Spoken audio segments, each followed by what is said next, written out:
29 years. ఇప్పుడు ఏమైంది, problem ఏంటి? డేట్ రాలేదు. ఎప్పుడు వచ్చింది లాస్ట్ మెన్సెస్ డేట్ ఎప్పుడు వచ్చింది? మొన్న ఫస్ట్ కాకుండా అంతకుముందు ఫస్ట్. అంటే ఏప్రిల్ 1st వచ్చింది కదా. ఏప్రిల్ 1st వచ్చింది, మే 1st రావాల్సింది. అలా పిల్లలు ఉన్నారా?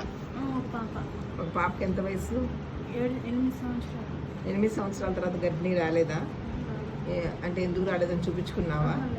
అసలు చూపించుకోలేదు, ఇంట్రెస్ట్ కూడా లేదు, పుట్టారు లేదు అనుకున్నావు, అంతేనా? అంటే ఉంది కానీ కాకపోతే ఆ పాపే లేట్ 7 సంవత్సరాలు. ఆ పాప లేట్గా పుట్టింది కాబట్టి నెక్స్ట్ ప్రెగ్నెన్సీ కూడా లేట్గా వస్తుందని.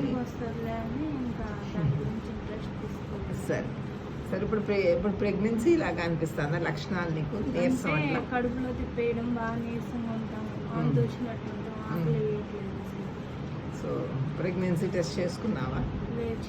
చేసుకోలేదు. సరే, ఇప్పుడు ఒక పాప 7 ఏళ్ళకి పుట్టింది, రెండో పాపకు కూడా 7 ఏళ్ళకే అందుతుంది కదా అని నువ్వు ఆగావు.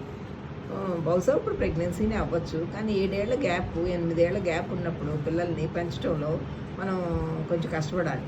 ఒక బేబీ తర్వాత ఒక 3 ఏళ్ళ తర్వాత ఇంకో బేబీ పుట్టేస్తే ఏదైనా ట్రీట్మెంట్ తీసుకున్నా పర్లేదు, వచ్చేస్తుంది, మైల్డ్గా వచ్చేస్తుంది.